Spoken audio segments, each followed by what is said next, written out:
Big pass வீடு வந்து ஒரு ஜூஸ் ஃபேக்டரியா மாற போகுது. அதாவது டே 16 காலையில எழுந்ததுல இருந்தே வெறும் பிரச்சனை மட்டும்தாங்க அந்த வீட்டு. பாரு அண்ட் வியானா இவங்க ரெண்டு பேருமே வந்து சூப்பர் டீலக்ஸ்ல இருந்து இப்ப பிக் பாஸ் டீமுக்கு மாறினாங்கல்ல நேத்து எபிசோட்ல. எஃப்ஜேவும் ஆதிரையும் வியானாவை டார்கெட் பண்ணி வேலை வாங்கிட்டே இருக்கிற மாதிரி வியானாக்கு ஒரு ஃபீல். அதனால இவங்க என்ன பண்ணுவாங்கன்னா, ஒரு வேலை பண்ணிட்டு இன்னொரு வேலை சொன்னாங்கன்னா, நான் இப்பதானே இந்த வேலை பண்ணேன், நான் லேட்டா தான் பண்ணுவேன், இல்லன்னா நான் பண்ணவே மாட்டேன், அது ரூல்ஸே பிரேக் ஆனாலும் பரவாயில்ல அப்படின்னு சொல்லிட்டு திமிரா பேசிட்டு இருப்பாங்க.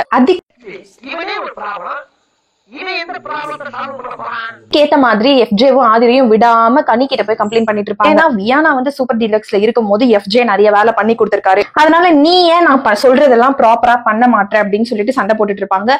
கனியுமே வந்து குவெஸ்டின் பண்ணுவாங்க, ஏன் இப்படி எல்லாம் பண்றீங்க, ரூல்ஸ்னா ரூல்ஸை ஃபாலோ பண்ணணும் அப்படின்னு சொன்னா கூட வியானா அதை வந்து வேற மாதிரி எடுத்துக்கிறாங்க.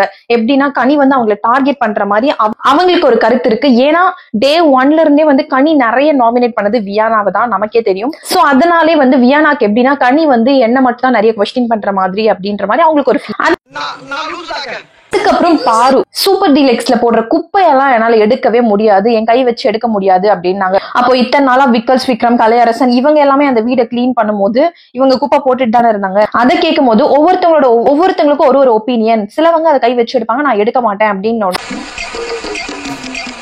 ஃபர்ஸ்ட் கனி கோவத்துல ரூல்ஸை பிரேக் பண்ணி தான் நீங்க ஒரு விஷயம் பண்ணணும்னா நீங்க யாரும் எந்த வேலையுமே பண்ணாம இருங்க அப்படின்னு சொல்லிட்டு கோவப்படுவாங்க. அண்ட் அதுக்கப்புறம் என்ன பண்ணுவாங்க, ஐடியா யோசிச்சுட்டு வந்து நான் கிளவுஸ் தரேன் இப்போ நீங்க பண்ணுங்க அப்படின்னு வேலையில இருந்து தப்பிக்கலாம்னு நினைச்ச பார்வதி மாட்டிப்பாங்க.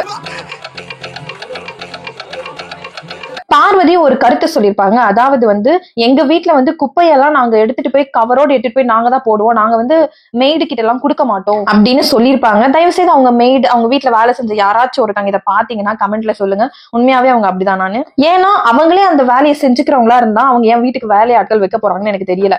சரி என்னடா ஒரே சண்டையா போயிட்டு இருக்கு அப்படின்னு சொல்லிட்டு பிக் பாஸ்ல இருந்து டாஸ்க் கொடுத்துருவாங்க, ஜூஸ் ஃபேக்டரி டாஸ்க். இதுல பார்ட்டிசிபேட் பண்றவங்க எல்லாருமே என்ன பண்ணணும்னா, பிக் பாஸ் கொடுக்குற ரேஷியோல ஜூஸ் வந்து ஒரு பாட்டில் ப்ரிப்பேர் பண்ணி நீட்டா பேக் பண்ணும். அண்ட் அதை வந்து குவாலிட்டி செக் பண்றதுக்கு 2 பேர் தேவை. அந்த 2 பேர் யாருன்னு பாத்தீங்கன்னா, இந்த கேம்ல அவங்களால பார்ட்டிசிபேட் பண்ண முடியாது. அந்த 2 குவாலிட்டி செக் எப்படி எடுக்கணும்னா, எல்லா கண்டஸ்டன்ட்ஸுமே யார் வந்து நிறைய குறை கண்டுபிடிப்பா, அதாவது ஓடி ஆடி அவங்களால விளையாட முடியாது, கொஞ்சம் ஓபி அடிக்கிற கேஸ், அந்த மாதிரி ஓட்டிங் சிஸ்டம் வச்சு அந்த குவாலிட்டி செக் 2 பேருமே வந்து சூஸ் பண்ணும் அப்படின்னு சொல்லிருப்பாங்க. நிறைய ஓட்டிங்ஸ் பாத்தீங்கன்னா பார்வதி, திவாகர் அண்ட் வியானாக்கு வந்திருக்கும். வியானாவை சொல்ல ஆரம்பிக்கும் போதே அவங்க போய் உட்காந்து பாத்ரூம்ல அழுதுட்டு இருப்பாங்க, ஏன் என்ன மட்டும் எல்லாரும் டார்கெட் பண்றாங்க அப்படின்னு சொல்லிட்டு. அண்ட் அதுக்கப்புறம் அழுது முடிச்சுட்டு வந்து உட்காருவாங்க, ஏன்னா யார் வேணா சொல்லிக்கோங்க, எனக்கு பிரச்சனை இல்ல, ப்ளீஸ் நான் அழுதான் வந்து நாமினேட் பண்ணாம இருக்காதீங்க அப்படின்னு சொல்லிடுவாங்க. பட் நிறைய ஓட்ஸ் திவாகர் அண்ட் பார்வதிக்கு கிடைச்சதால அவங்க 2 பேருமே குவாலிட்டி செக் ஆயிடுவாங்க.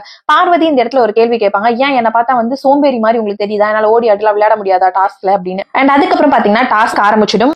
எஃப்ஜே, சபரி, ஆதிரை, ரம்யா, ஜோ, சுபிக்ஷா, வினோத் இவங்க எல்லாமே வந்து சூப்பர் டீலக்ஸ் டீம் இல்லையா, இவங்க எல்லாமே வந்துதான் அதோட ஓனர்ஸ். சோ இவங்க எல்லாரும் தான் ஜூஸ் ப்ரிப்பேர் பண்ணி எடுத்துட்டு போயிட்டு பார்வதி திவாகர் கிட்ட கொடுக்கணும். அண்ட் அவங்க அதை செலக்ட் பண்ணி அப்ரூவல் கொடுத்தாதான் எவ்வளவு பாட்டில்ஸ் செலக்ட் ஆகுதோ அவ்வளவு பாயிண்ட்ஸ். சும்மாவே பார்வதி விட மாட்டாங்க, திவாகர் அதுக்கும் மேல எல்லாரும் 10-11 ஜூஸ் பேக் பண்ணி எடுத்துட்டு போய் கொடுப்பாங்க. ஆனா அவங்க செலக்ட் பண்ணது என்னமோ 1-2 அப்படிதான் இருக்கும். அந்த அப்ரூவல் ஏத்த மாதிரி எல்லாருக்கும் 1 பாயிண்ட் 2 பாயிண்ட் அப்படிதான் கிடைக்கும். அண்ட் அதுக்கப்புறம் பாத்தீங்கன்னா கேம் வந்து இதோட முடியல, நாளைக்கு பாத்துக்கலாம் அப்படின்னு சொல்லிட்டு பிக் பாஸ் சொல்லிடுவாரு. இந்த டாஸ்கோட பெனிஃபிட் பாத்தீங்கன்னா, யாரு நிறைய காயின்ஸ் ஏர்ன் பண்றாங்களோ அவங்களுக்கு நாமினேஷன் ஃப்ரீ 50% கிடைக்கும். அது மட்டும் இல்லாம ஆப்போசிட் டீம்ல இருக்கிறவங்க ஒருத்தவங்களையும் சேவ் பண்ணலாம் நாமினேஷன்ல இருந்து. ஸ்டே டியூன், நாளைக்கு எபிசோட்ல உங்க எல்லாரையும் மீட் பண்றேன்.